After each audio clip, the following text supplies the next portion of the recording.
The scent of gunpowder still lingered in the air as Thomas Ingram dismounted his dappled gray stallion at the edge of camp, his bones weary from the day's long ride through the unforgiving Wyoming Territory. The year was 1878, and the promise of new beginnings had drawn him westward from his Pennsylvania home. 3 years prior, though the gold and glory he'd dreamed of remained as elusive as rain in the summer heat. Thomas tethered his horse to a nearby cottonwood, the animal nickering softly as he removed his wide-brimmed hat and wiped the sweat from his brow. His campsite overlooked a small tributary of the North Platte River, the waters catching the last golden rays of sunset. The nearest town, Laramie, was a half-day's ride east, but Thomas preferred the solitude of open country, especially after spending a week driving cattle for the Thompson Ranch.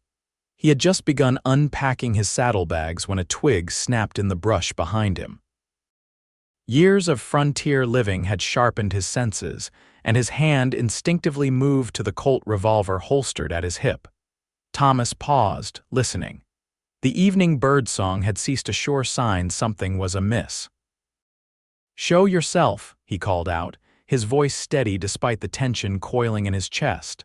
Silence answered him, but Thomas knew better than to dismiss his instincts. With deliberate movements, he stepped away from his horse, positioning himself with his back to the campfire. "I won't ask twice," he warned, drawing his pistol. A rustling came from behind a juniper thicket, and then she emerged, a slip of a woman with tangled auburn hair and clothes so worn they barely deserved the name. Her face was smudged with dirt, her green eyes wild and frightened, yet defiant. In her trembling hand she clutched a small knife. "Put it down," Thomas said, gesturing to the blade with his gun. "I can't," she replied, her voice cracking. "I need whatever you've got." Thomas noticed how she swayed slightly, her knuckles white around the knife handle. "When's the last time you ate, miss?" Her silence was answer enough. Thomas slowly holstered his weapon, recognizing desperation when he saw it. He'd encountered plenty of folks pushed to their breaking point in these harsh territories. "My name's Thomas Ingram," he said.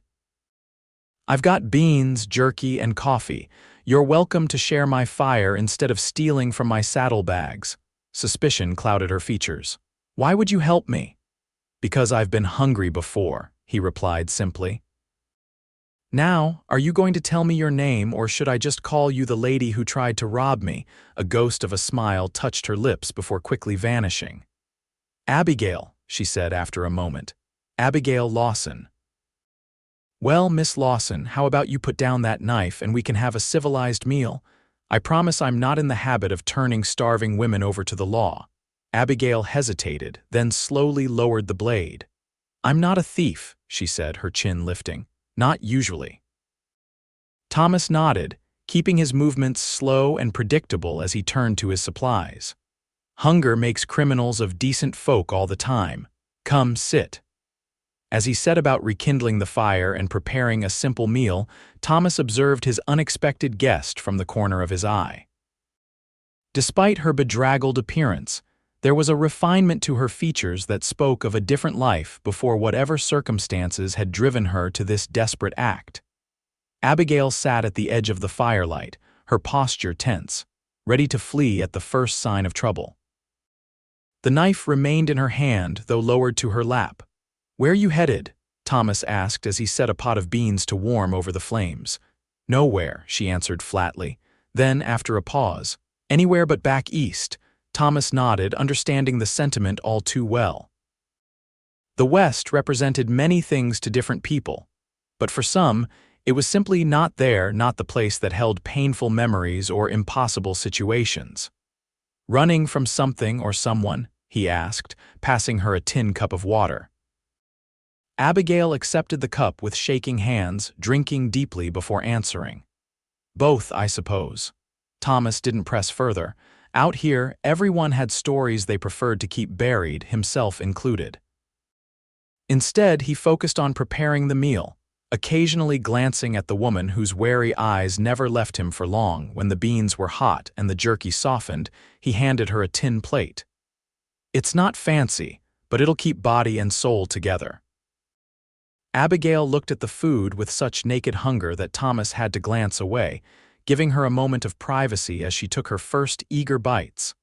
Only when her initial ravenous edge had dulled did he begin his own meal. "Thank you," she said softly after a while. I haven't eaten in 2 days." Thomas nodded. "What brought you to these parts, if you don't mind my asking? Not many women travel alone in this territory." Abigail set her empty plate aside, her fingers fidgeting with a frayed edge of her sleeve. "I was traveling with a wagon train bound for Oregon. There was trouble." She swallowed hard.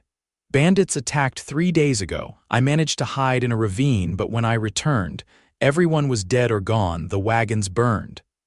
Thomas felt a cold weight settle in his stomach. Such attacks weren't uncommon, but they never failed to stir his anger. "I'm sorry," he said, the words painfully inadequate. "They weren't family," Abigail said quickly. "I joined the group in Independence. I needed to leave St. Louis urgently." "And now you're alone in Wyoming Territory with no supplies," Thomas concluded. "That's a precarious position for anyone, let alone a woman." "I'm tougher than I look," she replied, a flicker of pride crossing her face. Thomas couldn't help but smile. "I don't doubt it. Still, these mountains don't care how tough you are when winter comes." The mention of the approaching season seemed to deflate Abigail's momentary confidence. It was already September, and though the days remained warm, the nights carried the promise of the brutal cold to come. "I'll figure something out," she said, though her voice lacked conviction. Thomas stoked the fire, considering his options. He couldn't in good conscience abandon this woman to certain death in the wilderness, yet he was hardly in a position to play savior. His own circumstances were modest, at best a drifting cowhand with seasonal work and little to his name beyond his horse and gear. "Laramie's about half a day east," he said finally. "I've finished a cattle drive and was planning to head there anyway. You're welcome to ride along." He raised a hand when she tensed. "No strings attached. Town has a decent boarding house, maybe work if you're not too proud to take what's available." Abigail studied him, wariness battling with pragmatism in her expression. "Why would you help me? You don't know me." Thomas shrugged. "Maybe I like knowing I'll sleep better not wondering if I left someone to die, or maybe I just prefer company on the trail." He looked her straight in the eye. "I'm not the type of man who'd harm a woman if that's your concern, but I understand if you'd rather take your chances alone." For a long moment, Abigail said nothing, the crackling fire filling the silence between them. Finally, she nodded once. "I'll ride with you to Laramie." "Good," Thomas said, oddly relieved. "We'll set out at first light. You can take my bedroll tonight, I'll keep watch." "I can take a shift," she offered. Thomas smiled. "No offense, Miss Lawson, but you look like a stiff breeze might knock you over. Get some rest. Tomorrow will be long enough." Surprisingly, she didn't argue, a testament to her exhaustion. As Thomas watched Abigail curl into his bedroll, her knife still clutched in one hand even as sleep quickly claimed her, he wondered what stories lay beneath her guarded exterior. She was clearly educated, her speech refined despite her current state. And whatever had driven her from St. Louis must have been dire indeed for her to risk the perilous journey west alone. Thomas settled against his saddle, rifle across his lap, and prepared for a long night beneath the star-scattered Wyoming sky. He'd known many desperate people in his 30 years, but something about Abigail Lawson stirred both his curiosity and his protective instincts. Tomorrow they would ride for Laramie, and after that, well, their paths would likely diverge. Such was the way of life on the frontier. Yet as the night deepened and the fire burned low, Thomas found himself wondering what it might be like to travel a little farther with this mysterious woman who had attempted to rob him and instead become his unexpected companion. Dawn broke crisp and clear, painting the eastern sky in strokes of pink and gold. Thomas had dozed only intermittently through the night, his attention divided between potential threats and the sleeping woman who occasionally murmured in her dreams troubled sounds that spoke of recent trauma. Abigail stirred as the first sunlight touched her face. She woke instantly alert, fingers tightening around the knife she'd kept close all night. "Morning," Thomas said from where he crouched by the freshly built fire. "Coffee's almost ready." She sat up, tucking loose strands of auburn hair behind her ears. In the clear morning light, Thomas noticed details he'd missed in the evening shadows: a faded bruise along her jawline, a small scar near her right eyebrow. Marks of a difficult journey, or perhaps the life she'd fled. "Thank you," she said, her voice stronger than it had been the previous night. "For the food and for not turning me in." Thomas poured steaming coffee into 2 tin cups. "There's no law against being desperate out here, Miss Lawson. Besides, you didn't actually succeed in robbing me." The hint of a smile touched her lips as she accepted the coffee. "I'm not sure that's how the law would see it." "Out here, the law's mainly what men decide it is," Thomas replied. "For better or worse." They ate a simple breakfast of hardtack softened in coffee and the last of Thomas's jerky. As they packed up camp, he noticed Abigail moving with more purpose, some color returning to her previously pallid cheeks. "Ever ride before?" he asked as he saddled his gray stallion, Storm. "I grew up riding," she said, then added quietly, "before everything changed." Thomas nodded, not pressing for details she clearly wasn't ready to share. "Storm here can carry double for a while, but we'll need to give him regular breaks. It'll take us most of the day to reach Laramie."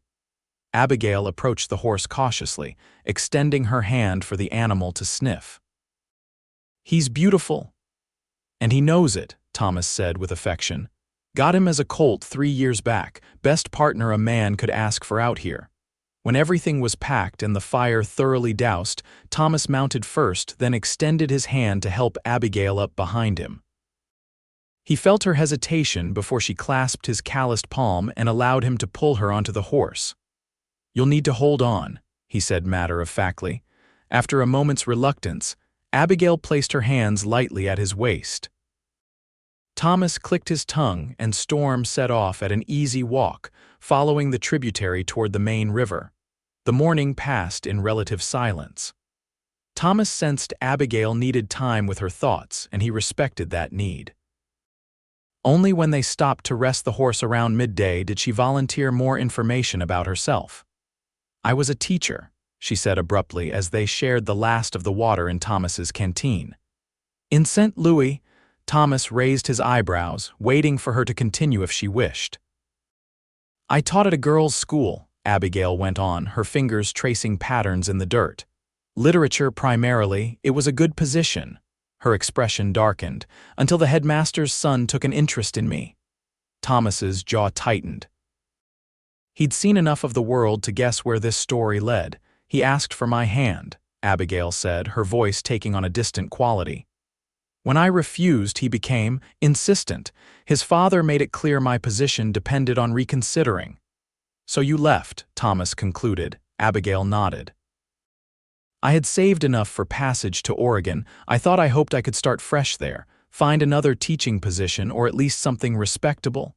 She laughed bitterly. "Now look at me, dirty, starving, trying to rob strangers." "You're alive," Thomas pointed out. "After what happened to your wagon train, that's no small feat." She looked at him then, really looked at him for perhaps the first time. "What about you, Mr. Ingram? What brought you west?" Thomas handed her a piece of hardtack from his dwindling supplies. "The usual story, I suppose." "Farm in Pennsylvania wasn't big enough for 3 sons. Oldest brother inherited, middle brother went to the army. I chose the frontier." "Do you regret it?" she asked. He considered the question, gazing across the vast landscape of sagebrush and distant mountains. "Some days. It's a harder life than the stories make it sound, but there's freedom in it too." "Freedom," Abigail echoed. "That's what I wanted, not to be owned or controlled." Thomas nodded, understanding all too well. "We should keep moving if we want to reach Laramie before dark." As they continued eastward, Abigail's hold on his waist grew less tentative. Thomas found himself uncommonly aware of her presence, the occasional press of her cheek against his back when she tired, the way she straightened with interest when they spotted a herd of pronghorn in the distance. By late afternoon, the landscape began to change, the rolling prairie giving way to more settled country. They passed occasional homesteads and fenced pastures, signs of civilization returning after days in the wilderness. First time in Laramie. Thomas asked as the town's distant outline appeared on the horizon. Yes, Abigail answered. Is it safe? Thomas understood the layers in her question. Safer than most frontier towns, it's growing with the railroad and all, there's law there for what that's worth. He paused. The boarding house is run by a widow named Mrs. Fletcher. Decent woman, fair prices, she might know of work. I don't have money, Abigail admitted. Not anymore. Thomas had suspected as much but hadn't wanted to ask. I can cover a few nights' lodging until you find your feet. He felt her stiffen behind him. I can't accept charity. Consider it a loan then, he said easily. Pay me back when you're able. Abigail was quiet for so long that Thomas thought she might refuse. Finally, she said softly, Thank you, I will repay you. They reached Laramie as the sun began its descent, casting long shadows across the main street.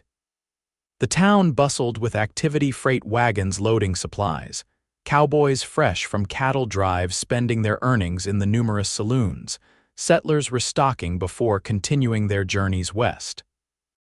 Thomas guided Storm toward a modest two-story building with a hand-painted sign identifying it as Fletcher's boarding house. He dismounted first, then helped Abigail down, noting how she winced at muscles unaccustomed to long hours in the saddle. Wait here, he said, tying Storm to the hitching post. I'll speak with Mrs. Fletcher. Inside, Thomas found the proprietress, a stout, gray-haired woman with shrewd eyes and a no-nonsense demeanor, tallying accounts at a small desk. Mr. Ingram, she greeted him, looking up from her ledger. Back from the Thompson Drive, I see. Need a room? Two, actually, Thomas replied, lowering his voice. I've encountered a woman in difficult circumstances, lost her traveling party to bandits, been on her own for days. Mrs. Fletcher's expression softened slightly. I see, and is she? Respectable. She was a schoolteacher in St. Louis, Thomas said, choosing his words carefully. Fell on hard times through no fault of her own. I'd consider it a personal favor if you'd give her a chance. The older woman studied him thoughtfully. You've always paid your bills promptly, Mr. Ingram, and caused no trouble in my establishment. I'll trust your judgment this once. She named a price for 2 rooms for the week, which Thomas paid from the earnings of his recent work. Thank you, he said, relieved. Her name is Abigail Lawson. She'll need work soon if you hear of anything suitable. Mrs. Fletcher nodded. Hanscom's general store mentioned needing help, and the new school might be hiring come spring. Bring her in and we'll get her settled.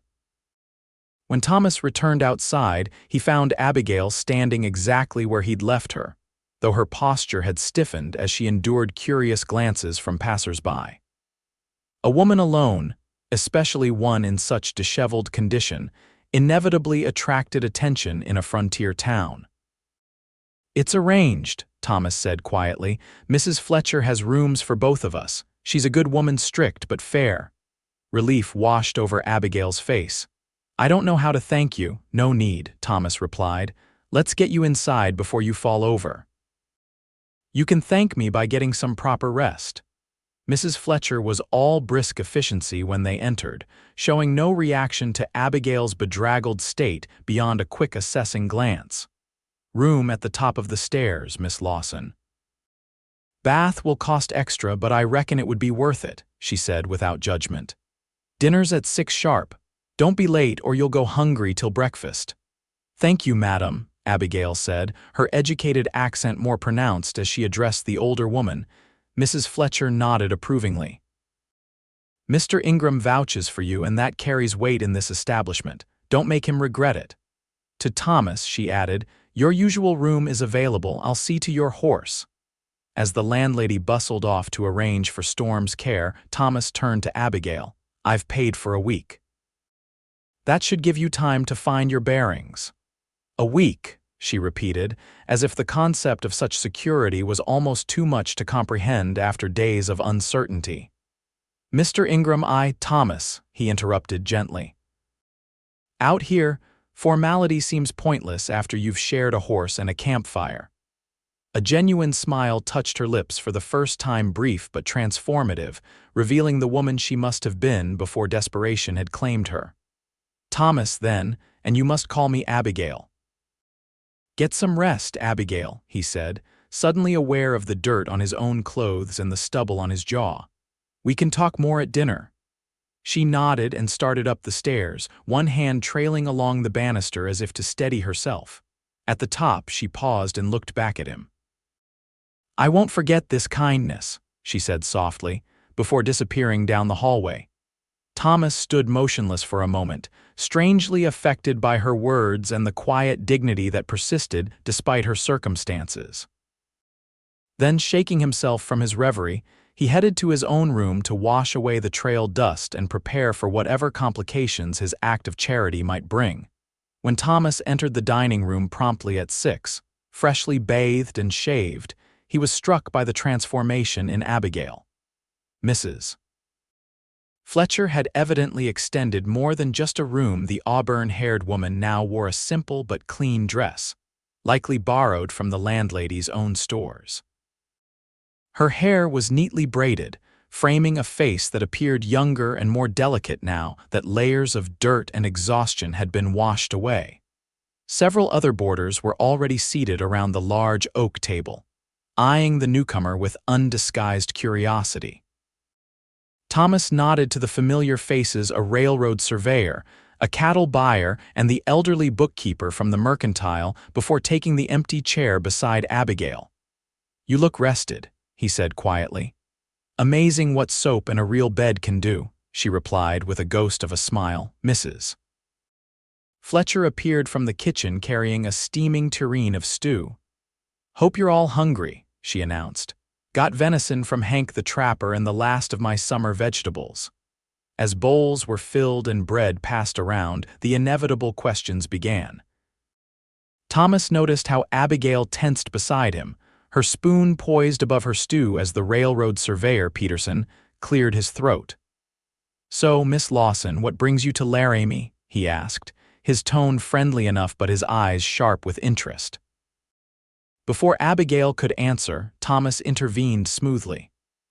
Miss Lawson was traveling with a wagon train that encountered trouble. She's recuperating before deciding her next move. Mrs. Fletcher, ever alert to undercurrents at her table, quickly redirected the conversation.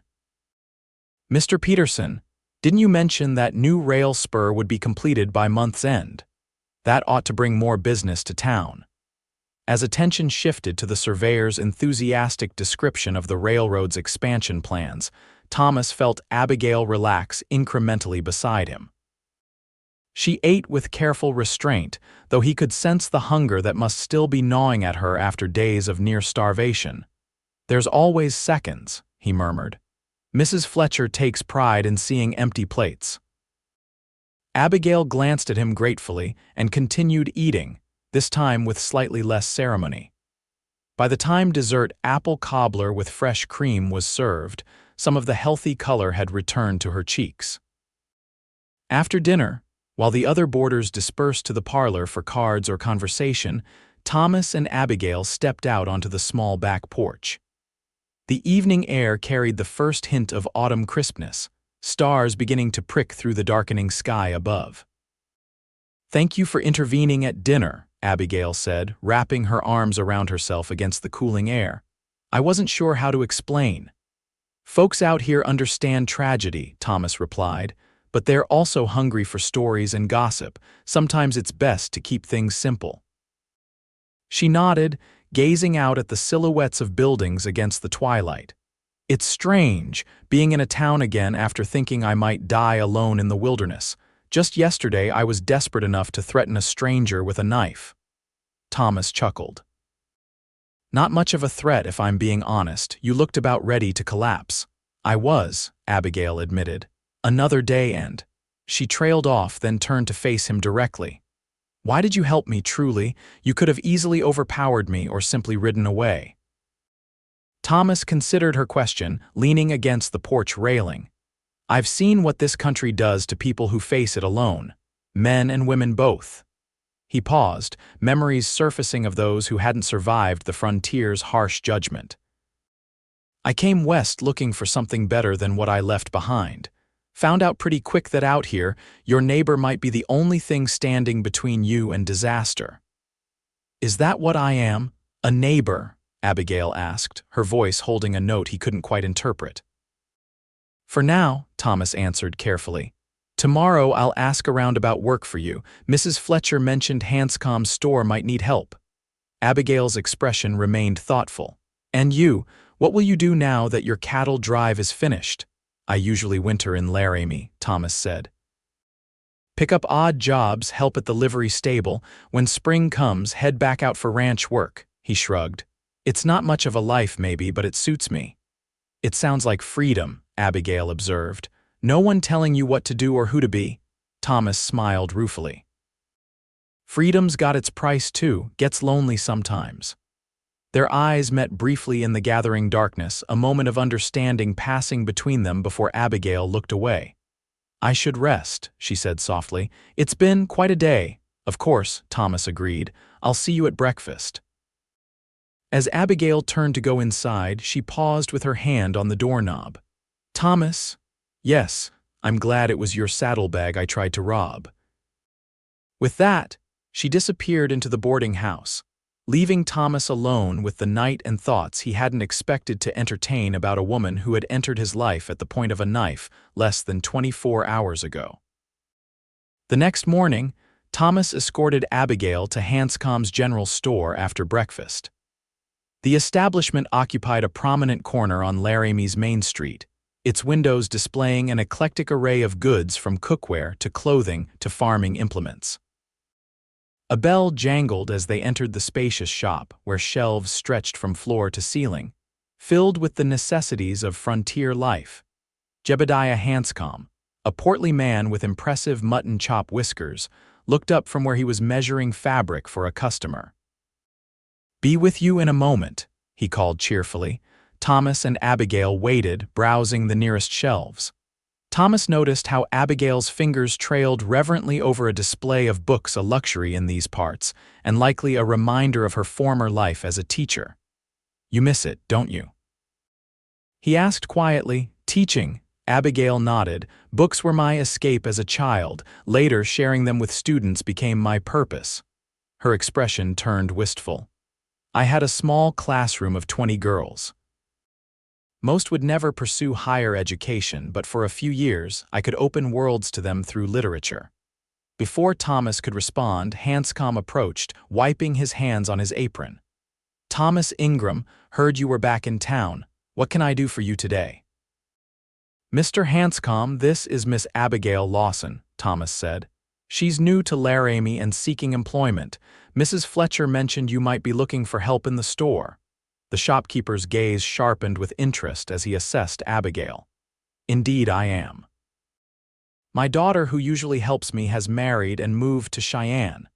He addressed Abigail directly. You have experience in retail, Miss Lawson? I was a teacher in St. Louis, she replied, but I'm a quick learner and good with figures. A teacher, Hanscom exclaimed, clearly impressed. Well, that's certainly promising. Can you read and write well? I need someone who can manage inventory lists and correspondence. Yes, sir, Abigail affirmed. Both were essential in my previous position, Hanscom nodded thoughtfully. The work isn't difficult, but it requires attention to detail. Stocking shelves, serving customers, keeping the ledgers in order. Hours are long, 6 days a week from 8 until 6, half day on Saturdays. That sounds entirely reasonable, Abigail said. Wage is $20 a month to start, with room for advancement if you prove reliable, the shopkeeper continued. Most of my customers are decent folk, but occasionally a cowboy with too much whiskey wanders in. You'd need to handle such situations with firmness. Thomas watched as Abigail straightened her posture, a quiet determination entering her expression. Mr. Hanscom, after what I've recently endured, I believe I can manage even the most difficult customers with equanimity. The shopkeeper chuckled. Well said, Miss Lawson. When could you start? Immediately, if you wish, Abigail replied. Tomorrow morning then, Hanscom decided. 8 o'clock sharp, where something practical you'll be climbing ladders to reach high shelves and sometimes handling dusty merchandise. I'll be here, Abigail promised. Thank you for this opportunity, Mr. Hanscom. As they exited the store, Thomas couldn't help but notice the lightness in Abigail's step. That went well, he observed. Better than I dared hope, she agreed, her face animated with relief. $20 a month means I can repay you quickly and start saving. By spring, perhaps I could, she stopped herself, as if reluctant to voice her plans aloud. Apply for a teaching position, Thomas guessed. Abigail nodded. If the school Mrs. Fletcher mentioned is hiring. Though I have no references now, no proof of my qualifications. Your education will show through, Thomas assured her. People out here judge by what they see more than by papers and recommendations. They walked along the boardwalk, dodging occasional mud puddles from the previous night's brief rain.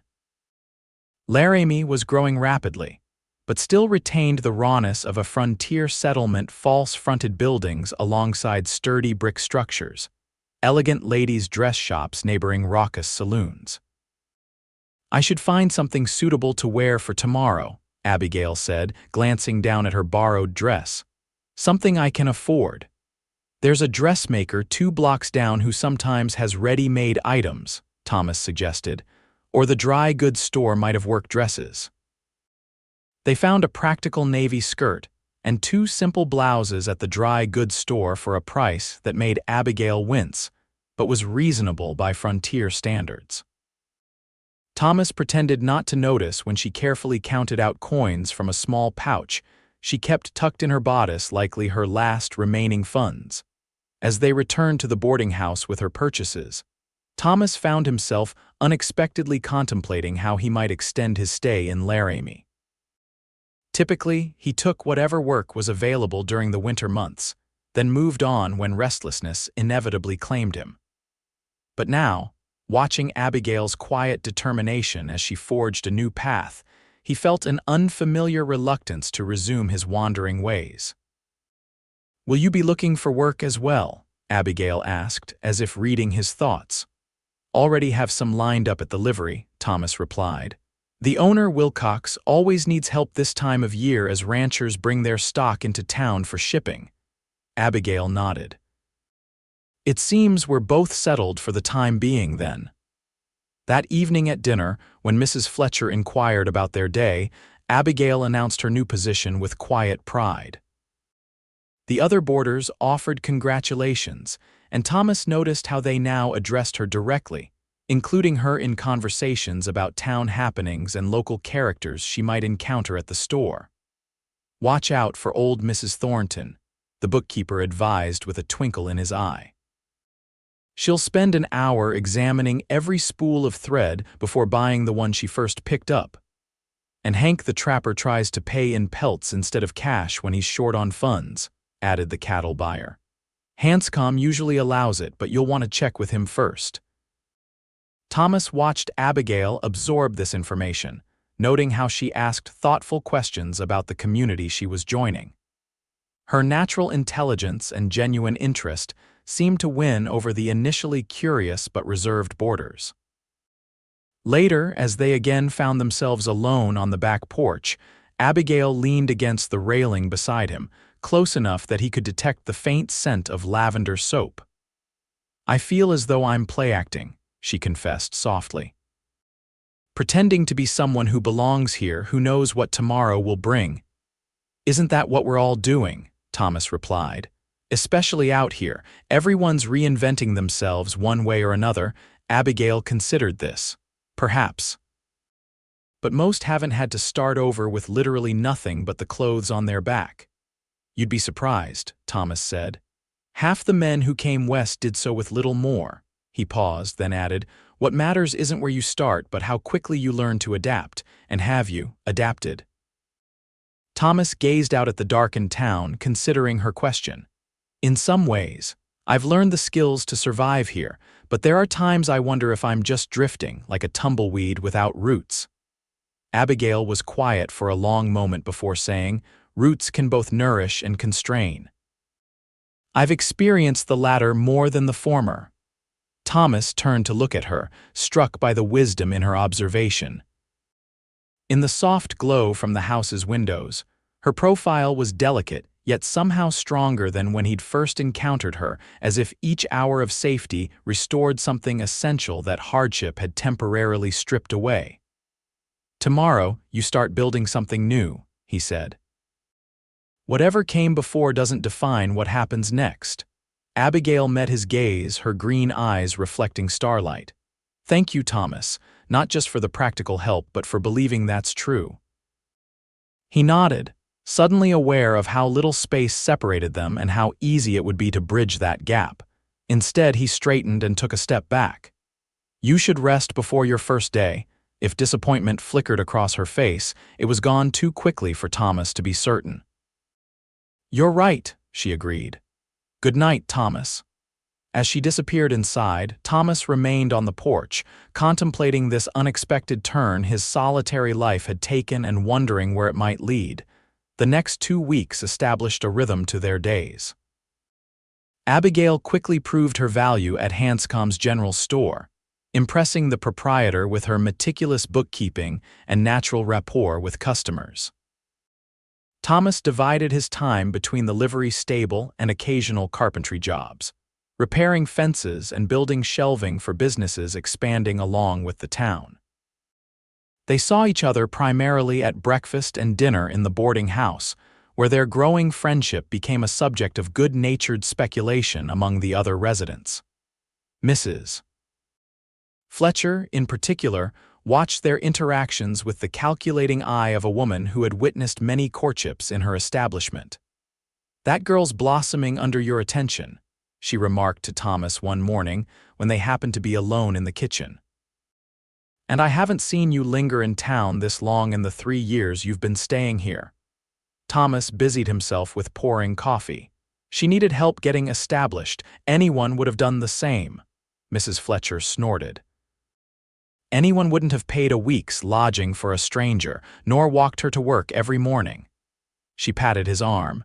"It's nothing to be embarrassed about, taking an interest in a respectable woman for once, instead of those saloon girls you cowboys usually favor." "Mrs. Fletcher," Thomas protested, feeling heat rise in his face. "Oh, save your objections," the landlady said with a knowing smile. "I've seen how you look at each other when you think no one's noticing. Just be honorable about it that girls had enough trouble if I'm any judge of character." Before Thomas could formulate a response, Abigail entered the kitchen, dressed for work in her navy skirt and crisp white blouse, hair neatly pinned back. "Good morning," she said brightly. "Am I too early for breakfast?" "Just in time, Mrs. Fletcher replied, shooting Thomas a meaningful glance before bustling off to tend to her biscuits. If Abigail noticed anything amiss in Thomas's expression, she didn't comment on it. Instead, she accepted the cup of coffee he offered and asked about his plans for the day. "Wilcox has me breaking in a new stallion that came in yesterday," he said, grateful for the change of subject. "Spirited animal, but he's got good lines. Should make a fine saddle horse once he learns some manners." "You're good with horses," Abigail observed. "Mr. Hanscom mentioned seeing you calm that dapple-gray mare that nearly trampled its owner last week." Thomas shrugged, uncomfortable with the praise. "Horses are straightforward, at least. They let you know exactly where you stand with them." "Unlike people," Abigail said with a small smile. Their eyes met briefly, and Thomas felt that now familiar tug of connection that seemed to strengthen each time they spoke. It both unsettled and intrigued him, this growing awareness of her as more than just someone he'd helped. "Speaking of people," he said, deliberately lightening the moment, "Hanscom treating you well?" Abigail nodded. "Very well. He's increased my responsibilities already. I'm handling all the ordering now, and he's teaching me about the different merchandise. Yesterday he had me learn about various grades of leather so I can assist ranchers selecting tack." "Sounds like you've found your place," Thomas remarked, noting the enthusiasm in her voice. "For now," Abigail agreed, "though I still hope to return to teaching eventually." As they finished breakfast and prepared to head to their respective workplaces, Thomas found himself reluctant to part company, despite having made this same walk together for days now. "Would you like to see more of the town this weekend?" he asked impulsively as they reached the storefront. "Saturday afternoon, perhaps, after your half-day," Abigail looked surprised but pleased. "I'd like that very much." Thomas nodded, suddenly feeling like an awkward youth rather than a man of 30 who had faced down cattle rustlers and survived blizzards. "Good. I'll meet you here at noon on Saturday, then." Her smile stayed with him throughout the day, distracting him sufficiently that Wilcox, the livery owner, commented on his unusual absent-mindedness. "That stallion nearly took your arm off, Ingram. Where's your head today?" Thomas couldn't very well admit it was occupied with thoughts of green eyes and auburn hair, so he blamed lack of sleep and redoubled his focus on the task at hand. But as he worked with the spirited horse, establishing boundaries and building trust, he found himself drawing parallels to his developing relationship with Abigail, the careful approach, the gradual building of confidence, the moments of breakthrough. By Saturday, Thomas had spent more time than he cared to admit planning their outing. He'd even purchased a new shirt, much to Wilcox's amusement. "Got yourself a lady friend, eh, Ingram?" the stable owner had teased. "About time you started thinking about something besides horses and horizon." Thomas had deflected the comment, but privately acknowledged there was truth to it. Somewhere between finding Abigail at his saddlebags and watching her rebuild her life with quiet determination, his own perspective had shifted. The restlessness that usually drove him from town to open country had eased, replaced by a novel contentment with staying put. When he met Abigail outside Hanscom's at noon, he was struck anew by how much she had changed from the desperate woman he'd encountered by his campfire. She wore her work clothes but had added a simple blue ribbon to her hair, and there was a confidence in her bearing that spoke of security regained. "You look nice," he said simply. "Thank you," she replied, a faint blush coloring her cheeks. "Where are we going?"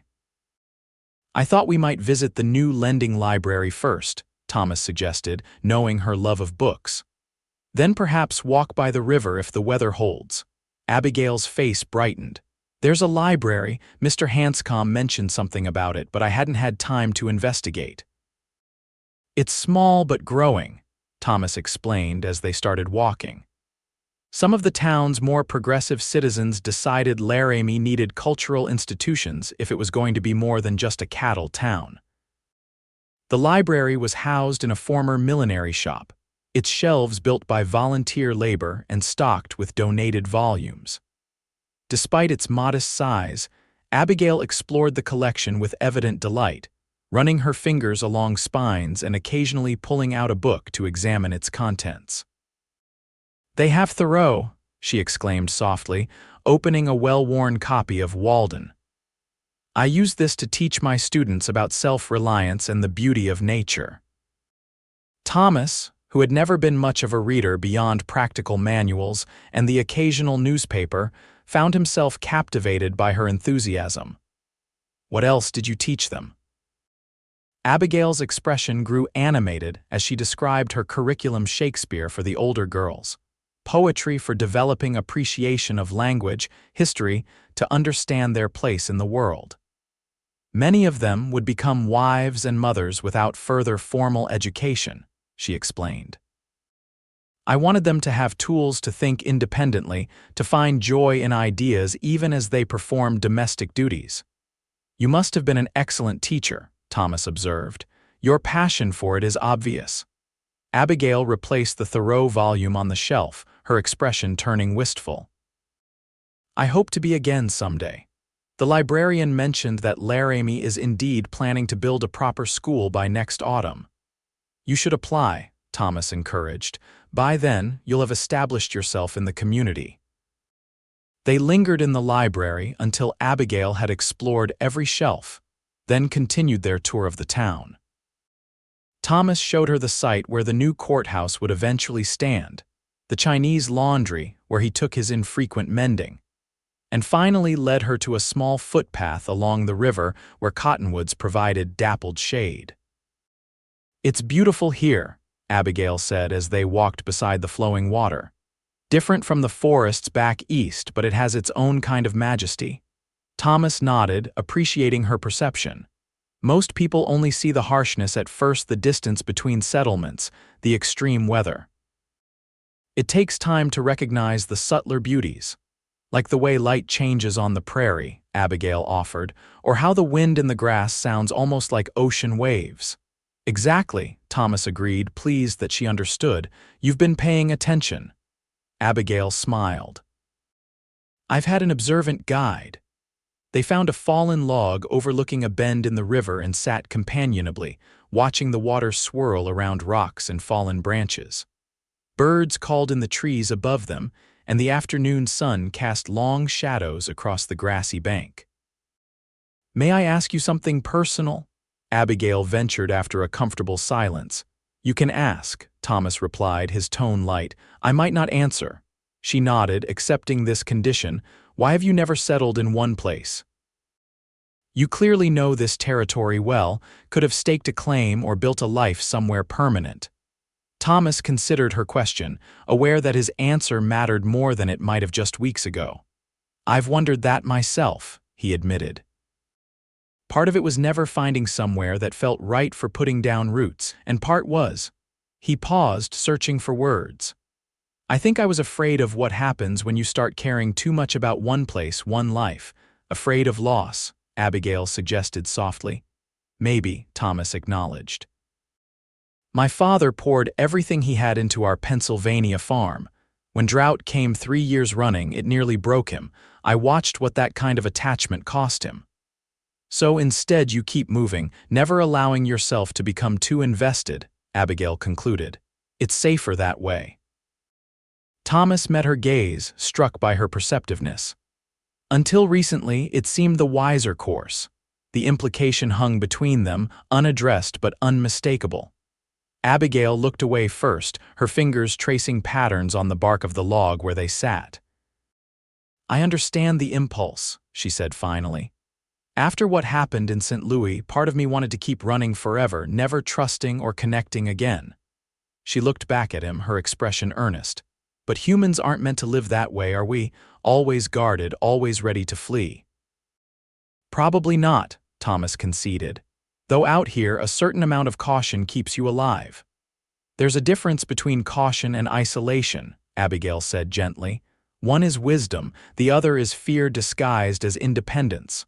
Her words struck closer to home than Thomas cared to admit. He'd prided himself on his self-sufficiency, on needing no one and nothing beyond what he could carry in his saddlebags. Yet in the weeks since encountering Abigail, he'd begun to question whether what he'd called freedom might actually be another kind of confinement. "You're quite insightful for someone who tried to rob me at knife point," he said, deflecting with humor. Abigail laughed, the sound bright against the backdrop of flowing water. "Desperation makes for strange introductions." "I'm just fortunate you saw past that moment to who I might be under better circumstances."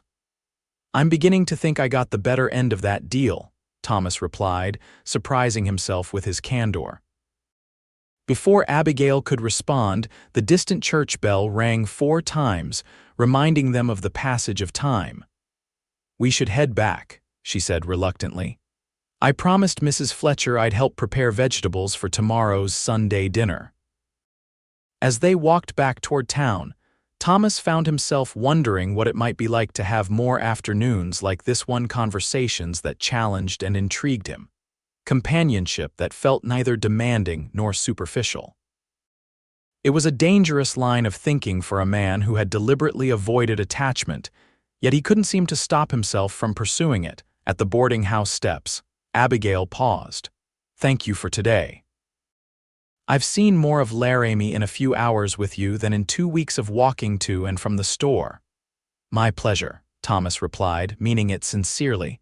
"Perhaps we could make it a regular occurrence. There's more I'd like to show you." Abigail's smile held a warmth that kindled something answering inside him. "I'd like that very much."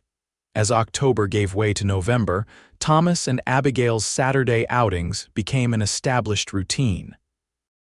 They explored Laramie's environs, riding double on Storm to visit nearby homesteads where Thomas had worked, picnicking beside hidden streams, even attending a harvest dance where Thomas surprised Abigail by revealing he could, in fact, execute a passable waltz. "Where did a cowboy learn to dance like that?" she asked breathlessly as he guided her through the steps. "My mother insisted all her sons learn," Thomas admitted. "Said no child of hers would embarrass himself in polite society even if we were farm boys." "She would be proud," Abigail replied, her hand warm in his as they moved among the other couples. Thomas found himself increasingly aware of Abigail's presence in his daily life, the way she saved interesting stories from customers to share with him at dinner. Her habit of leaving books she thought he might enjoy on the small table in the boarding house parlor, the gradual way her reserve melted into easy companionship. For her part, Abigail thrived in her new environment. Her position at Hanscom's had expanded to include managing most of the store's operations when the proprietor was absent. She'd begun tutoring 2 local children in the evenings, rekindling her passion for teaching. And she had formed friendships with several women in town, particularly the young wife of the telegraph operator who shared her love of literature. "Sarah's invited me to join her reading circle," Abigail told Thomas one evening as they sat by the fire in the boarding house parlor. "They meet monthly to discuss books ordered from back east. You should go," Thomas encouraged, enjoying the animation in her face as she described the opportunity. "I will," she agreed. "It feels normal, like building a real life here, not just surviving until the next crisis." Thomas nodded, understanding exactly what she meant. His own experience had shifted in similar ways. Work at the livery had always been just that work, a means to an end. Now he found himself taking pride in the improvements he suggested to Wilcox, in the training methods he developed for difficult horses. He'd even begun setting aside a portion of his earnings toward a purpose beyond immediate needs, something he hadn't done since saving for Storm 3 years earlier. As winter approached, bringing the first dusting of snow to Laramie's streets, Thomas faced a decision he would once have found straightforward. Ranches to the south were hiring men for winter line, riding a solitary but lucrative job he'd taken in previous years. The work would take him away from town until spring, with only occasional visits to resupply. Wilcox raised the subject one afternoon as they cleaned tack in the relative warmth of the stable. "Got word from the bar T they're looking for experienced hands for winter work. Thought you might be interested, given your history with them." Thomas continued oiling the bridle in his hands, his movements deliberate.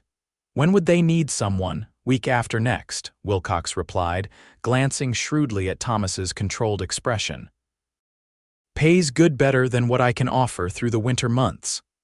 "I'll think on it," Thomas said noncommittally. Later that day, as he walked Abigail home from the general store through gently falling snow, Thomas found himself unusually quiet, weighing options and consequences in his mind. "Something's troubling you," Abigail observed as they neared the boarding house. It wasn't a question. Thomas sighed, his breath forming a cloud in the cold air. "Bar T Ranch is looking for winter hands. It's work I've done before, pays well, but it's isolated. I'd be gone until spring thaw." Abigail nodded, her face carefully neutral. "I see. When would you leave?" "Next week, if I take it," Thomas replied, watching her expression closely.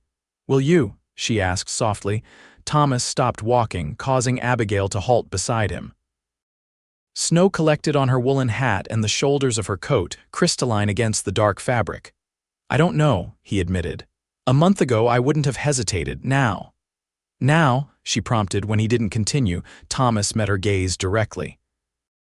"Now I find myself reluctant to leave Laramie, to leave." He hesitated, then finished simply. "You," color that had nothing to do with the cold touched Abigail's cheeks. "Oh," she said softly. "I've never been one for pretty speeches," Thomas continued, the words coming more easily now that he'd begun. "But these past weeks with you have meant more to me than I expected, than I thought possible, really." Abigail's gloved hand reached for his, their fingers intertwining. "They've meant a great deal to me as well, Thomas. I'm not asking for promises," he clarified quickly. "I know you're still finding your way here, building the life you want." "As are you," she pointed out gently. Thomas nodded, acknowledging the truth in her observation. "I suppose what I'm saying is that I'd like to see where this whatever this is between us might lead, and that's harder to do from a line camp 50 miles away." Abigail squeezed his hand.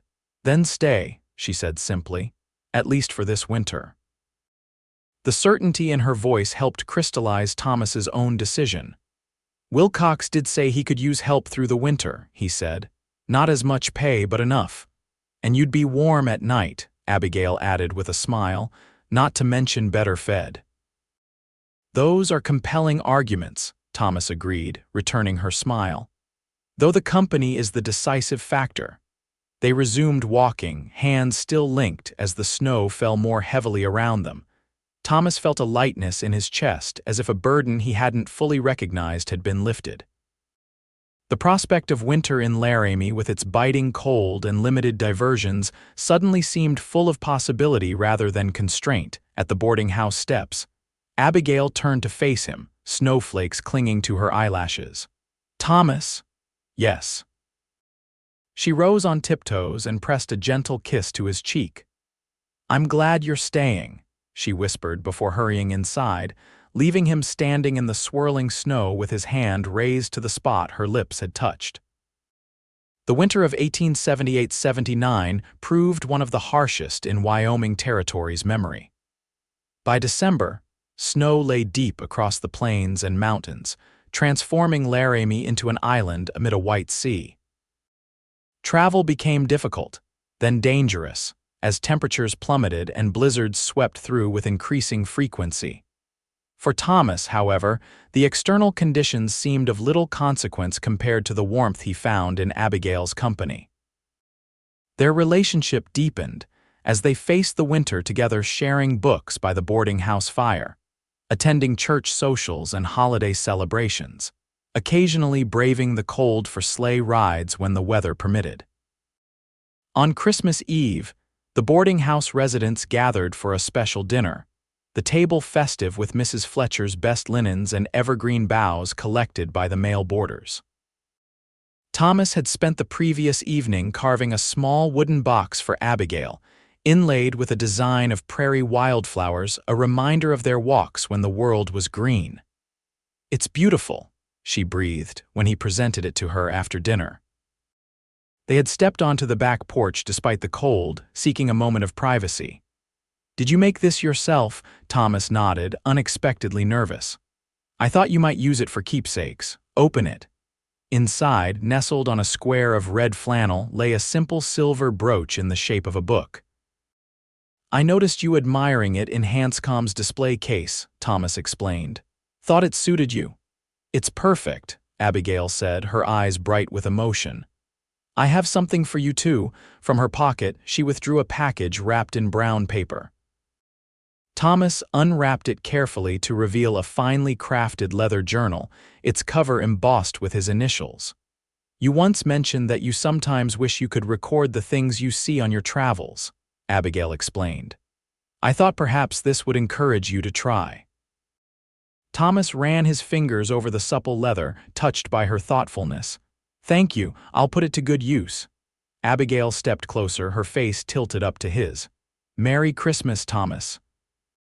In the stillness of the winter night, with snow drifting gently around them, Thomas lowered his head and kissed her. It was a tender, questioning kiss at first, but when Abigail's arms slipped around his neck, it deepened into something more certain, a promise taking shape between them. When they finally drew apart, Thomas rested his forehead against hers. "I've been wanting to do that for quite some time," he admitted. Abigail smiled. "I've been hoping you would." Inside, Mrs. Fletcher had begun playing carols on the parlor piano. The familiar melodies drifted out to where they stood, creating a moment that seemed suspended outside ordinary time, perfect in its simplicity, profound in its implications. Later that night, as Thomas lay in his room listening to the wind howl outside his window, He found himself contemplating a future he had never seriously considered before, one that involved permanence, commitment, a shared life rather than a solitary journey. The prospect still held elements of terror alongside its appeal, but for the first time, the balance had shifted decisively toward the latter.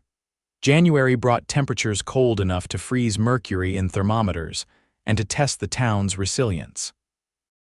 Businesses operated with reduced hours, and many families stayed close to home, venturing out only when necessary. The boarding house became a refuge of warmth and companionship, with evenings spent playing cards or sharing stories as the blizzards raged outside. Despite the harsh conditions, Thomas found work remained steady at the livery.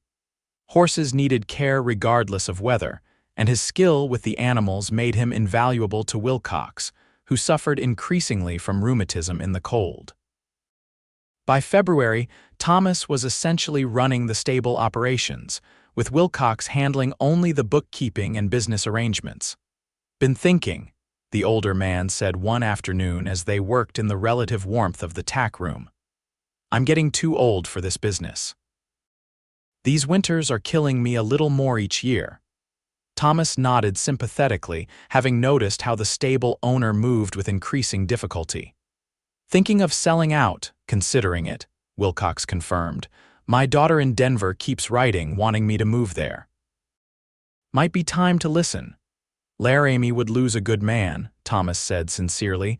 Wilcox grunted, then fixed Thomas with a speculative look.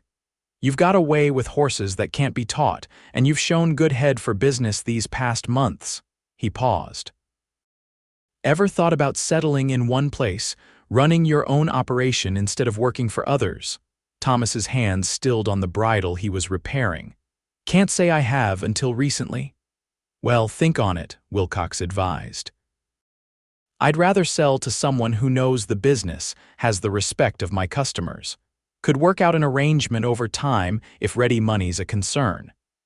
The conversation left Thomas in a contemplative mood. That evening, as he and Abigail took advantage of a brief respite in the weather to walk to the lending library, he shared Wilcox's suggestion. "The livery stable?" Abigail repeated, clearly surprised. "He'd sell it to you, seems to be considering it," Thomas replied. "Said he's had enough of Wyoming winters and wants to move closer to his daughter." "How do you feel about the idea?" Abigail asked carefully. Thomas considered the question as they navigated the snowy boardwalk. "It's never been my ambition to own a business. Always figured I'd work for others, keep moving as the seasons changed." He glanced at her. "But lately I've been thinking more about what it might mean to build something lasting." Abigail's expression softened. "Because of us?" "Partly," Thomas acknowledged. "But also because of changes in myself. This winter, working at the stable, taking on more responsibility, I've found satisfaction in it I didn't expect." "You're good at it," Abigail observed.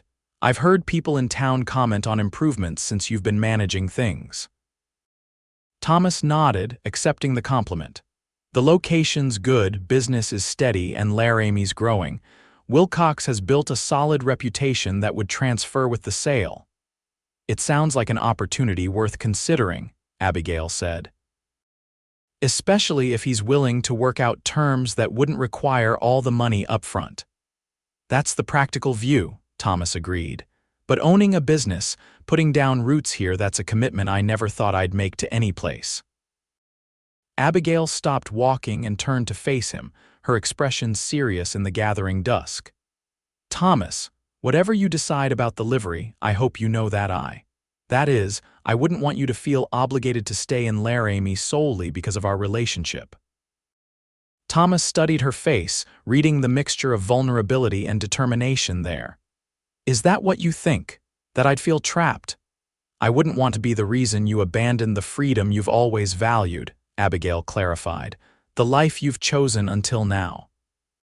Thomas took her gloved hands in his. "Abigail, listen to me. If I decide to stay in Laramie to take on Wilcox's business, it won't be out of obligation. It will be because I've found something here worth staying for several things, in fact." He squeezed her hands gently. "You're part of that, yes." An important part.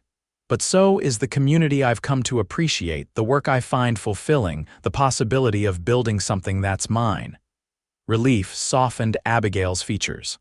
I just needed to be sure. Your independence is so fundamental to who you are, I wouldn't want you to resent me later for compromising it. I'm beginning to think, Thomas said slowly, that there might be more freedom in choosing to commit than in always leaving options open. That's a new idea for me, and I'm still getting used to it, but I'm not the same man who found you by his campfire last September. Nor am I the same woman, Abigail replied softly. They resumed walking, but Thomas kept hold of her hand, a physical connection that mirrored the deeper understanding developing between them. By the time they reached the library, he had made a decision. I'm going to talk to Wilcox tomorrow, he told Abigail as they stomped snow from their boots at the entrance.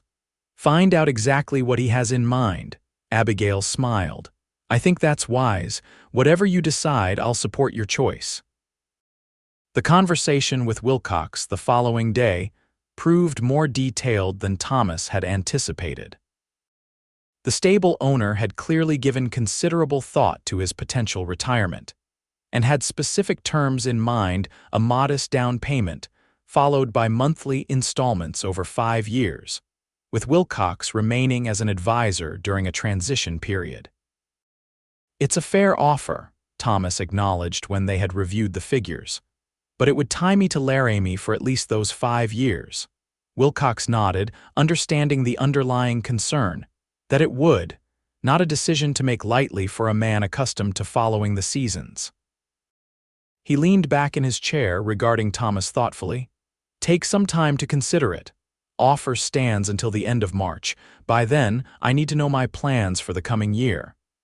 That evening, Thomas found himself restless despite the day's physical labor. After dinner, he declined the usual card game in the parlor and instead put on his heavy coat and stepped outside. The night was clear and bitterly cold, stars hard as diamonds overhead. He walked through Laramie's quiet streets, past darkened storefronts and lamplight spilling from saloon windows, considering the crossroads he had reached. When he returned to the boarding house, he found Abigail waiting for him in the kitchen, a pot of coffee warming on the stove. I thought you might need this after your walk, she said, pouring him a steaming cup. You looked preoccupied at dinner. Thomas accepted the coffee gratefully, his cold, numbed fingers wrapping around the mug, just thinking through some things. Abigail sat across from him at the small kitchen table. Wilcox's offer, Thomas nodded, among other matters. Would you like to talk about it? She offered. Sometimes speaking thoughts aloud helps clarify them. Thomas took a long sip of coffee before responding. I've spent most of my adult life avoiding exactly the kind of commitment Wilcox is proposing. Property, business obligations, responsibility to customers and employees. He met her gaze across the table. Yet when he laid it out today, I found myself excited by the prospect rather than alarmed. Abigail smiled. That seems significant. It does, doesn't it? Thomas agreed. I've been asking myself what's changed. Some of it is certainly you, Abigail. Meeting you, caring for you, it's shifted how I see the future. And the rest, she prompted gently. Thomas considered the question. I think I've been running from permanence because I associated it with constraint, with being trapped. My father's farm felt like a prison to him during those drought years, a place he couldn't leave even when staying meant watching everything he'd built slowly die. Abigail reached across the table to touch his hand. But staying in one place, building something, it doesn't have to mean imprisonment. It can mean having a sanctuary, a home base from which to operate. That's what I'm beginning to understand, Thomas said. The livery wouldn't prevent me from riding out when I needed to. It would just give me somewhere meaningful to return to. And people who would welcome that return, Abigail added softly. Thomas turned his hand to clasp hers. Yes, he agreed, the single word carrying the weight of realization. That makes all the difference, doesn't it? In that moment of shared understanding, something crystallized for Thomas, a vision of what life might become if he embraced this opportunity. Not an end to adventure or freedom, but a different kind of journey alongside someone who understood both his restlessness and his emerging desire for connection. "I think I'm going to accept Wilcox's offer," he said finally. Abigail squeezed his hand. "I think you'll make an excellent stable owner, Thomas Ingram. It won't be easy," he cautioned. "The payments will stretch my resources, especially at first." "Nothing worthwhile ever comes easily," Abigail replied, "but you won't be facing it alone unless you want to be." The implication in her words hung between them, an unspoken question about their shared future. Thomas held her gaze, seeing in it both vulnerability and steadfastness. "Abigail," he began carefully, "when I think about taking on the livery, about building a life here in Laramie, I can't imagine doing it without you beside me." He paused, gathering courage. "I know it's soon, we've known each other only months, but I believe what's grown between us is real and lasting." "I believe that too," Abigail said softly. Thomas took a deep breath. "Then I'd like to ask if you might consider a future together." "Not immediately, we both have establishing to do, but perhaps by spring or summer." Abigail's eyes brightened with unshed tears. "Are you proposing, Thomas?" "Inelegantly, but yes," he admitted. "I'm asking if you would consider becoming my wife when the time is right for both of us." "Yes," Abigail answered without hesitation. "Yes, I would consider that very seriously indeed." Thomas felt a surge of joy so intense it nearly overwhelmed him. He rose from his chair, drawing Abigail to her feet and into his arms. Their kiss was both tender and passionate, a sealing of intentions that transcended the simple words they had exchanged. When they finally separated, Abigail rested her head against his chest, and Thomas held her close, marveling at how completely his life had transformed since that September evening when he had found a desperate woman attempting to rob his saddlebags. "I never thought I'd be grateful someone tried to steal from me," he murmured into her hair. Abigail laughed softly. "Nor did I imagine that failing as a thief would lead to such happiness." Outside, snow began to fall again, adding fresh layers to the white blanket covering Laramie. Inside the boarding house kitchen, warmth and certainty surrounded the couple as they stood embraced, the future unfolding before them with unexpected promise. By March, signs of spring began to appear: longer days, occasional thaws that revealed patches of brown earth beneath the snow, the return of birds from their southern wintering grounds. As the season shifted, so did life in Laramie, with businesses returning to regular hours and townsfolk venturing out more frequently. For Thomas and Abigail, the changing season brought significant developments. Thomas finalized arrangements with Wilcox to purchase the livery stable, using his saved earnings for the down payment and signing papers that committed him to monthly payments for the next 5 years. The transaction was completed with a handshake in the town's small bank, witnessed by the banker and Mrs. Fletcher, who had insisted on accompanying them for what she called a historic occasion. "Never thought I'd see the day Thomas Ingram put down roots," she declared as they left the bank. "Just goes to show what the right influence can accomplish." She patted Abigail's arm meaningfully. Abigail, for her part, had received confirmation that the new school board was indeed seeking a teacher for the fall term. Her application, supported by references from Hanscom and the parents of the children she'd been tutoring, had been received favorably. "They want to interview me next month," she told Thomas excitedly over dinner the evening she received the letter. The position wouldn't begin until September, but they're making decisions early to ensure they have a qualified teacher in place. "That's wonderful news," Thomas said, genuinely pleased for her. "You'll be perfect for the role." Their courtship had progressed steadily through the winter months, becoming a subject of approving gossip throughout Laramie. They maintained propriety, mindful of Abigail's position and reputation in the small community, but their attachment was evident to anyone who observed them together. In early April, with the worst of winter behind them, Thomas proposed formally. He had planned the moment carefully, a Sunday afternoon ride to the spot along the river where they had first truly opened up to each other the previous autumn. Spring runoff had swollen the water, creating a pleasing backdrop of sound as Thomas knelt on the newly green grass and presented Abigail with his grandmother's ring, which his mother had sent from Pennsylvania upon learning of his intentions. "Abigail Lawson," he said, holding the simple gold band with its small diamond, "these past months have shown me what it means to find a true partner, someone who challenges me to be better while accepting who I am. I love you, and I want to build a life with you here in Laramie. Will you marry me?" Tears spilled down Abigail's cheeks as she nodded. "Yes, Thomas. With all my heart, yes." He slipped the ring onto her finger, then stood and pulled her into an embrace that conveyed all the emotions words could not adequately express. They remained by the river for some time, discussing their hopes for the future, a home of their own, children perhaps, the stable business, and Abigail's teaching career. "I never imagined this outcome when I fled St. Louis," Abigail admitted as they eventually mounted Storm for the ride back to town. "I was simply running away from something unbearable with no clear destination in mind. And I never imagined that finding a thief at my saddlebags would lead to finding the woman I want to spend my life with," Thomas replied, his arm secure around her waist as she sat before him on the horse.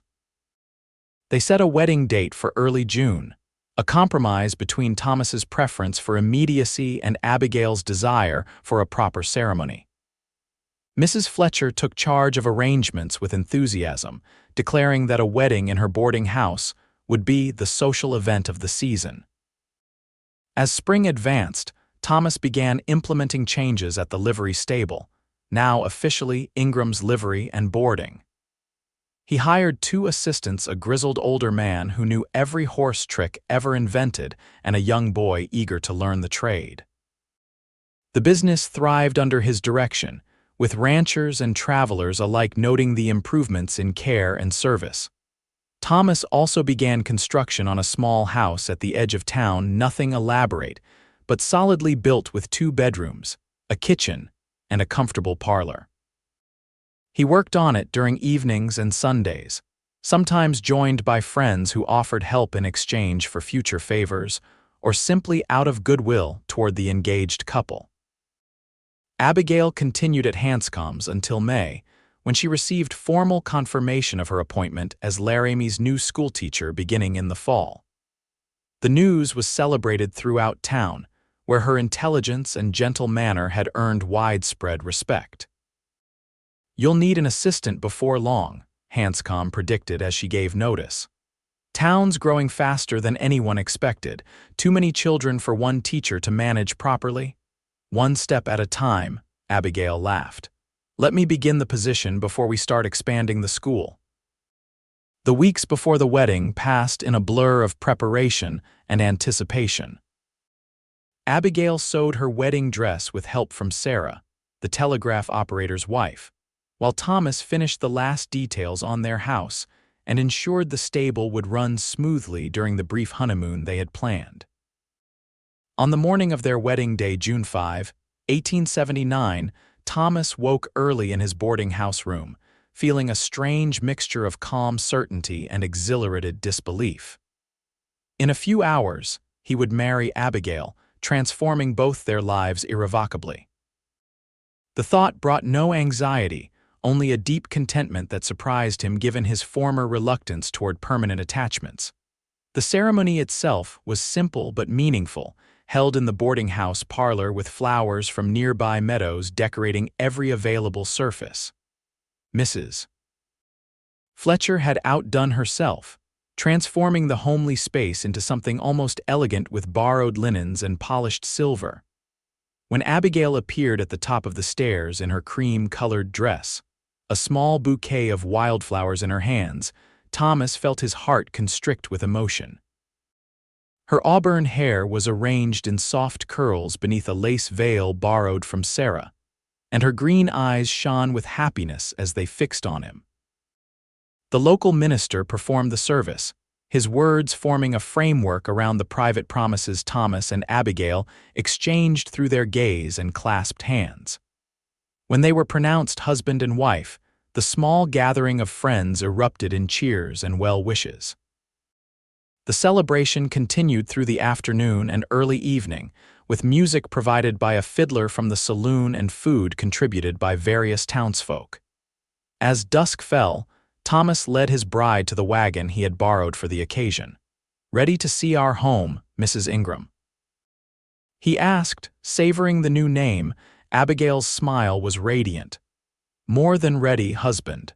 The house looked welcoming in the fading light, with lamps already lit inside thanks to Mrs. Fletcher's advance preparations. Thomas lifted Abigail into his arms to carry her across the threshold, a tradition his mother had insisted he observe. Inside, the simple rooms were transformed by small touches curtains Abigail had sewn in the evenings, a colorful quilt from Mrs. Fletcher as a wedding gift, books arranged on shelves Thomas had built. "It's perfect," Abigail breathed, turning slowly to take in what was now their home. "Absolutely perfect." Thomas set down the small trunk containing her belongings and drew her into his arms. "Welcome home, Abigail." Their life together began in earnest that night, as they discovered each other with tenderness and growing passion. For Thomas, who had known only brief encounters in the past, the intimacy of loving someone who had already claimed his heart was a revelation. For Abigail, whose fears from her St.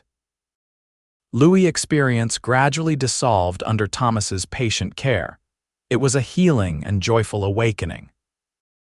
The days that followed established patterns that would serve them well in years to come. Shared breakfasts before Thomas left for the livery, Abigail's preparations for her upcoming teaching position, evenings spent discussing the day's events or reading aloud from books they both enjoyed. They learned each other's habits and preferences, negotiating the minor adjustments that living together required with humor and consideration. Summer passed in a contented blur, with Thomas's business flourishing and Abigail increasingly excited about the school term ahead. In August, they received an unexpected letter from Thomas's family in Pennsylvania, announcing that his younger brother intended to visit Wyoming Territory in the spring. "They're curious about the woman who managed to settle their wandering son," Thomas explained, showing Abigail the letter. "Mother especially can hardly believe I've married and gone into business for myself." "Will they approve of your choice?" Abigail asked, a hint of apprehension in her voice. Thomas kissed her forehead. "They'll adore you, how could they not?"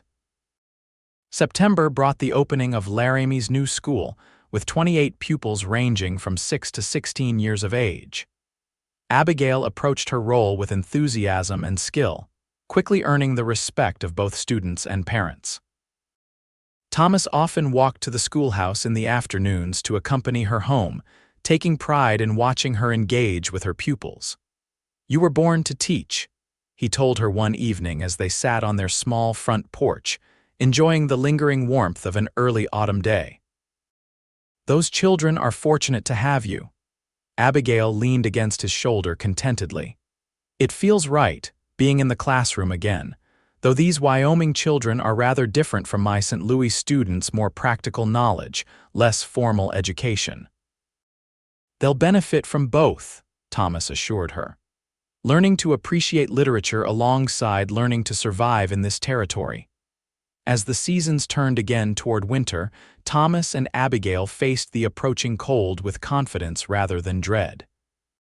Their home was snug, their positions in the community secure, their love for each other deepening with shared experiences and challenges overcome. On Christmas Eve, almost exactly a year after their first kiss, Abigail presented Thomas with a special gift: news that their family would expand in the summer with the arrival of their first child. "Are you certain?" he asked, joy and concern mingling in his expression as he pulled her onto his lap before the fire. Abigail nodded. "Dr. Miller confirmed it yesterday. He estimates the baby will arrive in late June or early July." Thomas placed his hand gently on her still flat stomach, wondering at the miracle taking shape beneath his palm. A child, he said wonderingly. Our child. Are you happy about it? Abigail asked, watching his face carefully. Beyond words, Thomas assured her, kissing her with tender passion. Though also terrified in the best possible way. Abigail laughed, understanding completely. Me too, it's a new adventure for both of us. As they sat embraced before the fire, watching flames dance and shadows play across their comfortable parlor, Thomas reflected on the extraordinary journey that had brought them to this moment of perfect contentment. From a desperate encounter beside a campfire to building a life together in Laramie, their path had been unexpected yet somehow inevitable, as if all the random chances and choices had been leading them toward each other all along. What are you thinking about so intently? Abigail asked, her fingers gently combing through his hair. About how differently things might have gone if you'd succeeded in robbing me that night, Thomas replied with a smile. Or if I'd been the type of man to turn you into the authorities. I'm grateful every day that you offered food instead, Abigail said softly. It was the first truly kind act I'd experienced in a long time. Thomas kissed her temple. Little did I know I was feeding my future wife. And the mother of your child, Abigail added, placing her hand over his where it rested on her abdomen. The following summer, on a bright July morning, their son was born, a healthy boy with Thomas's dark hair and Abigail's green eyes, whom they named William after Thomas's father. The birth was without complications, though Thomas had paced anxiously outside their bedroom during Abigail's labor, alternately praying and making bargains with whatever higher power might be listening, when Dr. Miller finally invited him in to see his wife and newborn son. Thomas entered with reverence, awed by the sight of Abigail holding their child. She looked exhausted but radiant, her smile transforming her tired features as she presented their son. He's perfect, Thomas whispered, carefully taking the swaddled infant into his arms. The tiny weight of his child affected him profoundly, awakening protective instincts and emotions he had never experienced before. Hello, William, I'm your father. The baby yawned, tiny fingers flexing against the blanket, entirely unaware of the significance of the moment or the journey that had led to his existence. Thomas looked from his son to his wife, overwhelmed with gratitude. Thank you, he said simply, words inadequate for all he felt.